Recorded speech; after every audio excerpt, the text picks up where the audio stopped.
Why did my relationship fail? I hear this question asked all the time. It really comes down to perspective. It's all perspective. Either you think your relationship failed, or you think you had a wonderful experience where you learned a lot from each other and you will cherish that relationship for the rest of your days. But let's face it, most people think, why did my relationship fail? Right? We tend to look at the negative side of things. But just remember, it's all perspective. It's absolutely all about perspective. Now, let me ask you this. Is it a failure if you enjoyed your time with that person? Is it a failure if you learned a lot from that person? Is it a failure if you learned from yourself after that relationship? Is it a failure if you traveled, saw the world with that person, had some amazing times, took great pictures, met wonderful, interesting people? Is it a failure if you had great sex at one point? Right? For me, I apply this analogy. It's like changing jobs, right? What happens when you change jobs? Imagine you worked 5 years in a company, right? You made money. Most likely you elevated positions. Maybe you started as a regular office desk, I don't know, secretary maybe, or as an intern, and then you ended up being sub manager, or if you were there for 8, 9 years, you ended up being sub director or director of operations. It doesn't matter. You escalated, right? You leveled up. So what does that mean? More resume, right? In your resume, more experience, more skills, more validation. So it's not a waste of time. You spent 5 to 8 years in a specific job. You learned a lot. You made connections, right? You met colleagues, potential people that could in the future recommend you or give you tips about new job offers, right? So it is perspective. You can look at it from a positive perspective or a negative perspective, just like everything in life. Now, that's the first step, to think, all right, did I enjoy my time with this person? Yes. Like in a job. Did I enjoy working in that job? Yes. It's not a waste of time. In this, I know the job analogy could be a little bit basic, but this is what holistic coaching is. Everything connects to everything. Everything. We can find the good and the bad in everything, and everything connects to everything. Next point. Why would you want to force something? If it failed, if the relationship was a failure, like you would say, why would you want to force it to succeed, so to speak? Why would you really want to be with someone that is forced to be with you? It doesn't sound very pleasant. It doesn't sound very healthy. So I do believe that sometimes it's just better to let things organically die off. Die sounds a bit extreme, but organically finish, right? Just like some things organically start, like friendships. You don't plan on having great friendships, they just happen. You meet someone, you like them, you like their vibe, you have chemistry, you laugh, you become friends. Not best friends in that moment, but through time, through experiences, you end up building a great friendship, a solid relationship. It's the same thing. It is the exact same thing.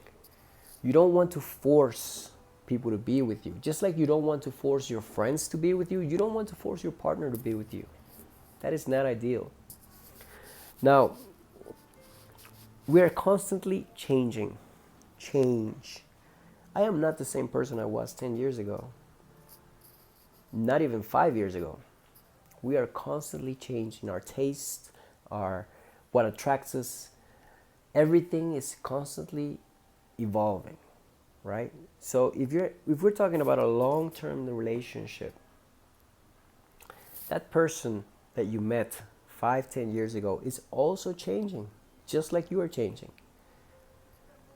It is valid to say, listen, first speak with yourself, introspection. I am not the same person. I have changed in this, this, and this, and that. This doesn't attract me anymore. Now I'm attracted to this. Or whatever changes may come your way, whatever mindsets, habits, lifestyle, right? Maybe you've always wanted to travel and your partner doesn't like traveling. That could be a problem. That could be a problem. So let's put this into context. If that's the problem, would you say your relationship failed? No, because 5 years ago you didn't want to travel and you were with someone that also didn't want to travel. You were both very happy building your lives in, I don't know, buying a house or furnishing an apartment. You had local projects. You were both very happy doing that, but now you want to travel. So now you're a different person. So it's not to say my relationship failed with that. No, that cycle ended because I am a different person and he or she is also a different person. So instead of saying, why did my relationship fail?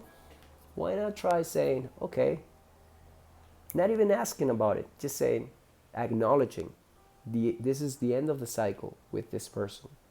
I am a different person.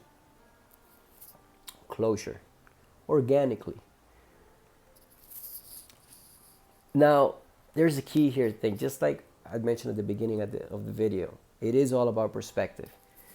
Now, you can whine and complain about your past experiences. Guess what? You cannot change those past experiences. They're done. That's it. Or you can learn from them. And trust me when I say you can learn from any experience, the good, the bad, and the ugly. In fact, I would argue you learn a lot more from the bad experiences than the good experiences. So if you had a really toxic relationship, you could learn a lot more from that experience than having a mediocre relationship. For example, you could say, all right, I was with a narcissist. I hate that aspect. I don't ever want to be with a narcissist ever again. Or I was with a very cheap person, cheap with their money. I don't know. It's not that you could say, I don't want to be with a cheap person again. Or you could, whatever it is, you learn. Or you had a long distance relationship. My case, I had a long distance relationship. And from that I learned, I don't ever want to have another long distance relationship again. Right? It's not that it didn't. Why did that relationship fail? No. I learned from that experience. Long distance relationships are just not for me. Right? That's maturity. Sometimes we forget to allow ourselves to take ourselves to the next level of maturity. Right? We may be 20, 25, 30, 35, 40, and we think, what, that's the peak of my matureness? No, you can always become more and more mature, learning from your past experiences, learning from your past relationships. The last point is, this is my favorite part, talking about optimism.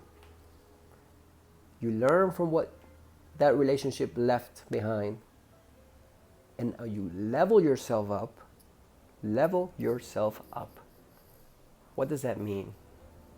It means, for example, if now you're attracted to a very fit type of person, guess what? Become fit yourself. Get fit. Get in your top physical shape. We all have physical attributes that can be,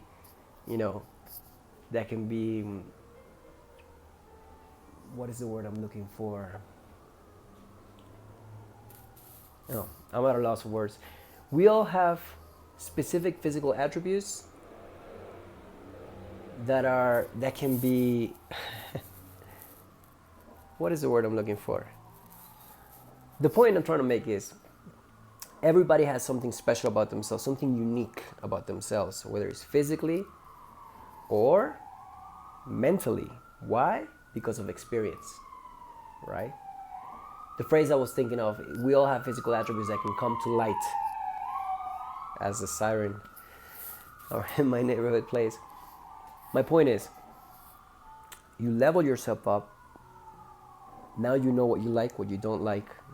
If there are aspects from that relationship that you really liked, you can look for those aspects in the next person.